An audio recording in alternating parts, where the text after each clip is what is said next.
Olá pessoal, vamos começar mais um vídeo aqui do canal. Vamos ocultar isso aqui. Vamos começar então com a parte 2 do Read Excel. Como eu falei, aqui a gente vai aprender a juntar, né, planilhas, data frames, na verdade, que estão em diversas planilhas de um mesmo arquivo Excel. Então vamos começar com esse Excel aqui, chamado Gastos Almoço, um Excel completamente fictício para fins didáticos apenas, tá? Então, aqui nós temos valores gastos, né, com almoço em janeiro e aqui em fevereiro, tá? E vamos começar, então, a trabalhar lá no nosso notebook. Como sempre, botei a documentação do método e coloquei e já importei o Pandas, tá? Então, vamos começar concatenando essas planilhas, né, esses data frames que estão em cada planilha, essas tabelas que estão em cada planilha lá no mesmo arquivo Excel, né, pelo Axis 0. Eu estou usando já os nomes concat, Axis 0, porque já estou me referindo ao método que a gente vai utilizar para isso, que é o pd.concat, tá bom? Que a gente aprendeu também num vídeo passado, tá bom? Vamos lá.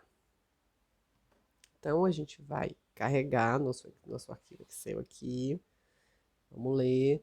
Usando esse sheet name, esse parâmetro igual a none, que assim a gente vai abrir todas as nossas planilhas do arquivo, né?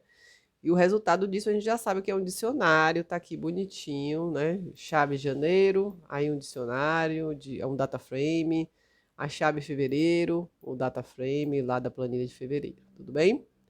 A gente já sabe que num dicionário, para a gente ver o valor, a gente tem que chamar pela chave. Então, nesse dicionário aqui de data frame, a gente vai botar a chave janeiro e vamos ter o data frame janeiro. Se a gente colocar aqui fevereiro, a gente vai ter o data frame fevereiro, tá bom? É uma maneira parecida com o que a gente chama coluna. Na verdade, como a gente chama coluna no data frame, é a mesma maneira que a gente chama um valor de uma chave num dicionário, tá? Do Python.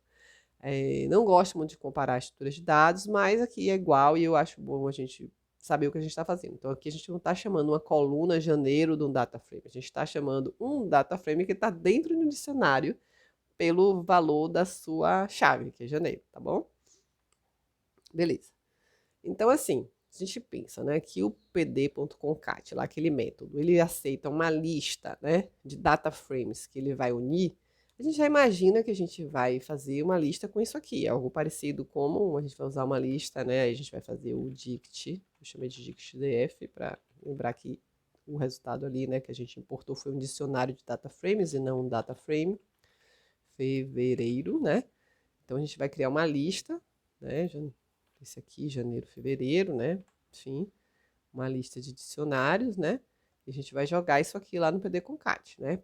Já imagina que vai ser isso que ele vai aceitar. Vamos lá, vamos ver esse resultado? Então eu peguei, né? Criei essa lista aqui, né? Joguei aqui no PD Concat e vamos ver o que é que ele fez. Ele empilhou direitinho, dia com dia, valor com valor, né? E aí a gente tem os dados de janeiro. E a gente tem os dados de fevereiro também, tá? Aqui eu já coloquei o Ignore Index, tá? Para quem não viu o vídeo do PD Concat, se a gente não coloca esse parâmetro, a gente vai ter o índice que está em cada data frame desse, né? Então, a gente vai ter aqui o de janeiro, aí depois começa de novo o índice de fevereiro. E assim, se você não souber, não, eu quero trabalhar com índice com valores duplicados. Se você quiser, tá lindo, é isso mesmo, segue a vida. Mas se você não quiser trabalhar com isso, se você não souber para que serve, tal, a melhor maneira de você trabalhar é usando esse parâmetro aqui, e colocando true, para ele criar um índice novo quando ele juntar os data frames, tá? Para você não trabalhar, você nunca deve trabalhar com índices com valores duplicados se você não souber o que você está fazendo, se você não fez isso com uma intenção, tudo bem? Senão você pode se bagunçar muito aí no meio da sua análise, fazer coisa errada. Então aqui ele cria esse índice novo, né? E tá tudo certinho, juntou. Mas, Carol, olha só, dentro do meu Excel tem 20 planilhas. Eu vou ter que pegar, criar uma lista, né? Tipo isso aqui, botar dict, março, dict, sei lá o que, enfim. Vou escrever muito. Precisa fazer isso? Não, não precisa, tá? Vamos aprender aqui uma coisa. descer, gente. Como listar valores de um dicionário, tá? Então, eu criei um dicionário aqui fictício, bem simplesinho, que ele tem o chave A, valor 2, chave B, valor 5. Como que a gente chama, né? Como que a gente sabe quais são só as chaves? Eu quero saber só quais são as chaves que tem nesse dicionário. Para isso, a gente usa esse método aqui, tá? Chamado ponto .keys, né? Então, ele vai criar essa estrutura de dados aqui. Deixa eu aumentar um pouquinho, né? Vai criar essa estrutura de dados aqui, que é o dict keys, que parece uma lista. Ele vai mostrar só A e B, que são só as chaves. Se eu quiser saber os valores, eu vou usar o método .values. Ele vai mostrar esse dict values aqui, parece uma listinha, e mostra só os valores que tem nesse dicionário, no caso 2 e 5. Tá? Então aqui o dict values, né, que a gente teria para o nosso, ou melhor, para o nosso dict.df, nosso dicionário de data frames, vamos ver como é que fica. Criou uma coisinha parecida com uma lista, né, com os data frames. Então, tá aqui. O nosso método pd.concat, ele aceita esse tipo de estrutura que parece uma lista aqui, esse dict values, tá? Então, a gente vai botar apenas dict.df, que é o nosso dicionário de data frame que a gente carregou, ponto values, e ele vai pegar todas aquelas planilhas ali, todos aqueles valores desse dicionário e vai juntar. Vamos ver? Aí, fez o que a gente queria, tá vendo? Juntou janeiro com fevereiro. Os dados estão todos aqui certinho, então não vou precisar ficar digitando todos os nomes de todas as planilhas, enfim, não vou precisar, beleza? Agora, gente, a gente vai juntar, né, concatenar essas planilhas Excel pelo axis igual a 1. Vamos lá, vamos ver qual é essa outra planilha. Brinquedos, o nome dela, tá? Eu criei uma planilha aqui também, bem só para fins didáticos, que a gente tem os dados de uns brinquedos, né? Um brinquedo que alguém vende. Então, aqui a gente tem o nome do brinquedo nessa primeira planilha e tem o fabricante do brinquedo, tá? Nessa outra planilha, a gente tem o nome do brinquedo e o preço da unidade do brinquedo. E na terceira planilha, nós temos o nome do brinquedo e a quantidade desse brinquedo que foi vendido em janeiro e a quantidade que foi vendida em fevereiro, tá? Então, vamos ver o que acontece quando a gente vai juntar isso. Então, note assim, que no caso do primeiro arquivo que a gente tinha, ele tinha os mesmos atributos, né? Dia e valor, nas duas planilhas. Então, fazia sentido a gente juntar, empilhando, né? Porque são as mesmas colunas, vai empilhar mesmo. Aqui não, aqui a gente já tem o quê? A gente tem dados sobre brinquedos, né? Sobre alguns brinquedos, esse boneca, carro, urso de pelúcia, caminhão. Mas cada planilha traz um atributo diferente desse brinquedo. Então aqui traz o atributo do fabricante, aqui o atributo é o preço, aqui, né? Enfim, traz uma informação diferente, né? Então não tem como eu empilhar brinquedo e botar embaixo o preço, não faz nenhum sentido, né? Então vamos ter que juntar pela lateral aí, tudo bem? Vamos lá.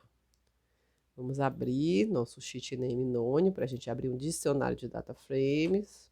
E aqui estão nossos data frames, né? Bonitinhos. Data frame brinquedo, data frame preço brinquedo e quantidade vendida. Vamos juntar, tá?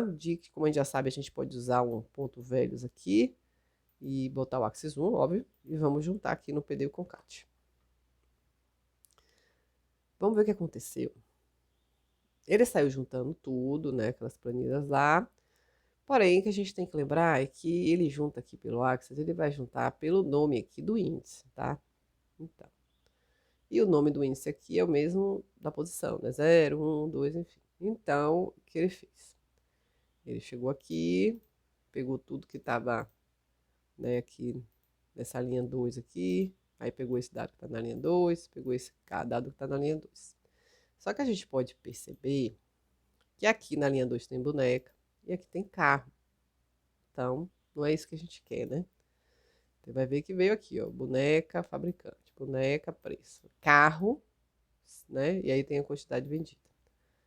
Né? Como eu falei, ele vai juntar pelo valor do índice, né? Então, não é isso que a gente quer. Então, a gente tem que ter esse cuidado. Né? Aqui, então, o que é que a gente quer? A gente vê que a informação que se repete em todas as nossas planilhas é o nome do brinquedo, porque tudo isso aqui são atributos desses brinquedos, né? Então, A gente pode passar isso aqui, esse nome do brinquedo, essa coluna, para elas ter o índice dos nossos data frames. Tudo bem? Como a gente faz isso, Carol? A gente faz no Read Excel mesmo. Tem um parâmetro chamado index call. E a gente diz qual é a coluna que a gente quer que seja utilizada como índice dos data frames. Então, vamos lá? Quando a gente faz isso, a gente vê que aquele índice 0, 1 some, tá? Você pode comparar aqui, ó, quando a gente tinha 0, 1, 2, eu tinha boneca, carro. Agora não, tá?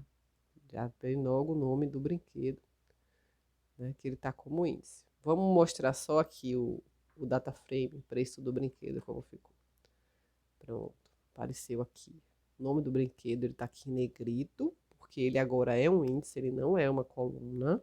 E o preço é uma coluna, tem um valor aqui do preço, tá bom? Tá estranho esse índice, cara. Tem o nome do brinquedo aqui, o índice geralmente não tem nome nenhum, tal. Por quê? Porque realmente aqui é o índice padrão, né? Quando você não passa nada, ele cria uma sequência que é um valor do rótulo do índice, é o mesmo da posição, né, do índice. Então aqui a linha 0 tem o nome 0, a linha 1 tem o nome 1 e tal, e não tem nome nenhum desse índice. Porém, quando a gente passa uma coluna, o nome da coluna vira o nome do índice, tá? Então esse índice é o nome do brinquedo. A gente pode trabalhar, gente, com índices múltiplos, entendeu? Podem ter várias colunas de índice, enfim. Coisas para a gente ver depois. Né? Então, assim, então, por isso que tem esse nome, tá? Então, vamos juntar agora. Deixa eu tirar isso aqui, pra gente ver como é que fica primeiro. Vamos juntar agora, né, com esse índice, nome do brinquedo. Então, agora ficou organizado, tá? O nome do brinquedo ele vai aparecer só uma vez, ele não é mais uma coluna, não vai pegar e ficar se repetindo, ele vai ser o índice, né? E aqui todas as informações que a gente tem nas planilhas aqui do Excel sobre o brinquedo, né? Então tem o fabricante, tem o preço, tem a quantidade vendida. Reparem que a boneca vendeu 5 em janeiro e 10 em fevereiro. Vamos ver se está certinho aqui. Ó, 5 e 10. Por quê? Porque ele foi buscar a boneca na linha que tivesse lá na planilha, tá? E trouxe os dados da boneca. Tudo bem? Não foi a posição da linha, não, né? Então, ter esse cuidado para ver o que é o índice quando você for juntar pelo Axis 1, ok? Então, aqui a gente tem o nosso resultado. Aí você pode dizer, Carol, eu não gosto de trabalhar com nome de brinquedo no índice. Eu vou precisar fazer filtros, eu vou precisar fazer um monte de coisa, vai complicar minha vida. Eu quero meu índice daquele 01, bananana, e quero que o nome do brinquedo vire uma coluna. Tudo bem. A gente vai usar esse método aqui ao final, chamado Reset Index, tá? E vamos ver o que acontece. O que aconteceu? A gente resetou o índice, então ele criou novamente o índice 0, 1, 2, 3 e pegou o índice que estava lá e transformou em uma coluna, levou para uma coluna. Então agora o nome do brinquedo é uma coluna, tá? E a gente vai poder trabalhar com ele normalmente. Como sempre, a gente pode chamar isso por um nome de variável e deixar aqui salvo bonitinho. E a gente tem agora o nosso resultado do nosso data frame, brinquedos, para a gente começar a trabalhar, fazer nossos filtros, fazer o que a gente precisa. Tudo bem? É isso por hoje, esse é o nosso vídeo de hoje. Né? Se vocês gostaram, dê um like, comentem. Fiquei com dúvida, põe aí a dúvida, tá? Se inscreve no canal, é importante que você se inscreva no canal. A gente, por exemplo, tô tentando colocar link nos comentários, no YouTube não tá aceitando, porque a gente tem poucos inscritos ainda. Então, divulguem, se inscrevam, ajudem a gente. Vou até ver se eu faço um pequeno vídeo ensinando como vocês têm acesso a pegar esses dados, já que eu não consigo botar o link, no GitHub, tá? Vamos ver se a gente faz isso. Tudo bem? E até o próximo vídeo, então, pessoal. Tchau!